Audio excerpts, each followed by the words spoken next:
22 का संरक्षक एवं कार्यकारिणी अध्यक्ष हूँ फिलहाल अभी। अभी जिस तरह से नोएडा प्राधिकरण ने सभी सेक्टरों में धारा 10 का नोटिस दिया है, उस पर क्या कहना चाहिए? देखिए, धारा 10 का जो नोटिस था ये तो निराधार है, बिल्कुल गलत है ये। हम तो इसे मानते ही नहीं हैं, क्योंकि सबसे पहले जो धारा 10 का नोटिस था वो रितु महेश्वरी ने जारी करा था नाली के ऊपर। रितु महेश्वरी जी ने कहा था कि नाली के ऊपर जो आपने ये जीना बना लिए हैं उसका धारा 10 था ये। मगर इसके बाद पता नहीं प्राधिकरण को क्या हो गया, उन रितु महेश्वरी जी का ट्रांसफ़र हो गया। अब लोकेश शम जी आ गए, लोकेश शम जी के आने के बाद फिर पता नहीं नीचे वालों लोगों ने क्या कह दी, वो 4 मंजिल बने हुए हैं, 3.5 मंजिल बने हुए हैं, ये गलत है। आप इससे पहले बताएं, इससे पहले भी सरकारें रही हैं, इसमें टीएम होते रहे, लोगों की जैसे जैसे घर बढ़े, परिवार बढ़े, उन्होंने अपनी सुविधा के अनुसार बढ़ा लिया। अगर इतना ही इनको धारा 10 का उस वक्त ध्यान था तभी मना कर देते, भैया आपने क्यों बना लिया मकानों को, तब तो किसी ने रोका नहीं। तब ये टीएम भी होते रहे और रजिस्ट्रियाँ भी होती रही, लोगों ने 3-3 मंजिल खरीद लिए, 4-4 मंजिल लोगों ने खरीद लिए। जब जाके प्रॉपर्टी के रेट बढ़ गए हैं, आज जाके इन्होंने कह दीजिए धारा 10 का नोटिस दिया, आप इसको 3 फ्लोर तोड़ दो या 2 फ्लोर तोड़ दो या 1.5 फ्लोर तोड़ दो। क्यों तोड़ देंगे 1.5 फ्लोर हम?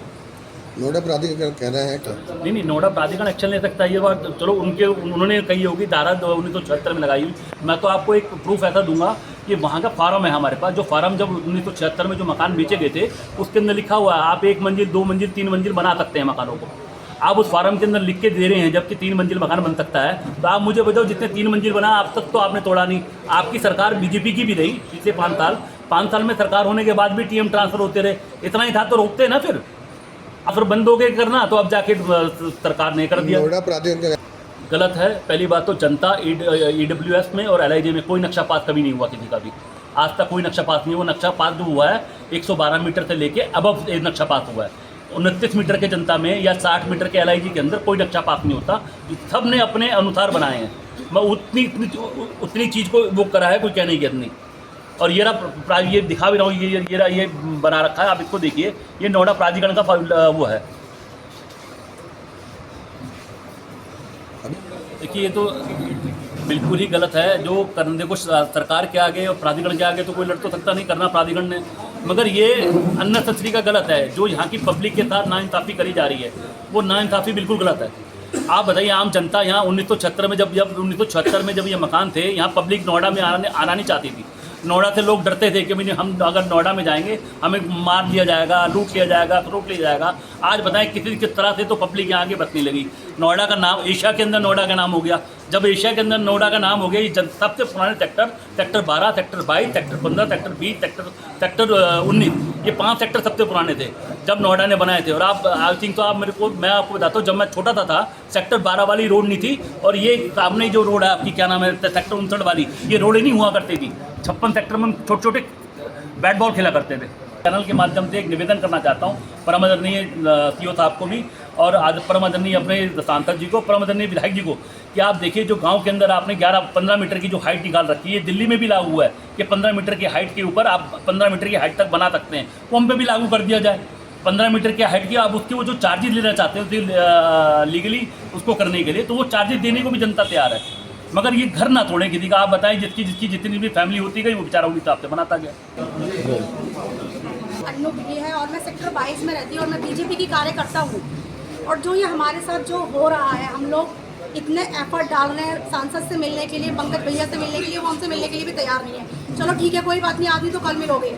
अगर आप हमसे नहीं मिलोगे, अगर हमारी जो समस्या धारा 10 वाली है उसका समाधान नहीं निकालोगे, तो हम धरने पे बैठेंगे। और जो आप हमारे साथ कर रहे हो ना, ये त्योहारों के टाइम पे हमारे बच्चों के एग्ज़ाम है, जो जिस तरीके से मानसिक पीड़ा आप हमको दे रहे हो, ये अच्छा नहीं कर रहे हो आप। पहले तो आपने मकान बनाने क्यों दिए, फिर बना दिए तो फिर आप हमसे ये क्या चाहते क्या हैं, आप ये बता दीजिए। तो आपसे निवेदन है मेरा, ये जो आपने धारा लगाई है उसको आप वापस लीजिए। शांति से जो भी निर्णय निकलता है वो निकालिए हमारे फेवर में, ये नहीं है कि अपने फेवर में, हमारे फेवर में। बस मैं यही कहना चाहती हूँ, और रवि भैया ने सब कुछ बोल ही दिया। मैं KK वाजपेयी H56 सेक्टर 22 का निवासी हूँ। यहाँ पिछले 40 साल से रह रहा हूँ। जब से ये बने हुए क्वार्टर बनाए हुए गए इन्होंने बनाए थे, तब इन्होंने कोई ऐसी प्रॉब्लम नहीं बनाई थी, सिर्फ बना करके दे दिए थे एक मंजिल। इसके बाद इन्होंने हम लोग जैसे जैसे फैमिली बढ़ती गई वैसे वैसे अपने आगे बनाते हैं। तो लेकिन उसके बावजूद अब ये का 10 सेक्टर उसका नोटिस आया हुआ है। धारा 10 जो आई हुई है वो तोड़ने के लिए नोटिस दिए जा रहे हैं सभी सेक्टर वासियों को। वो किस लिए दिए जा रहे हैं, किससे पूछ के दिए जा रहे हैं? पब्लिक है भाई यहाँ पर, यहाँ पब्लिक हर काम करती है, सब चीज़ यहीं से ही होता है और अभी कई सालों से ही होता चला आ रहा है।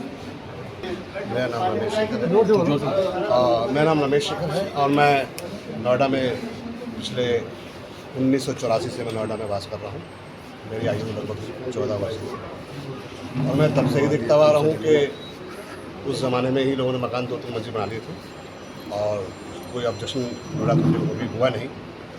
और यहाँ पे नोएडा के स्टाफ के लोग भी रहते हैं, उन्होंने भी अपने मकानों को बेचा और उसी प्रकार से उन्होंने टीएम करवाया। मतलब ये कह सकते हैं कि एक मकान 5-5, 6-6 बार ट्रांसफ़र हो चुका होगा जब कोई ऐसी परेशानी नहीं आई कि मकान बने हुए हैं, इसे रोका जाए, पहले तोड़ो तब ट्रांसफ़र किया जाएगा।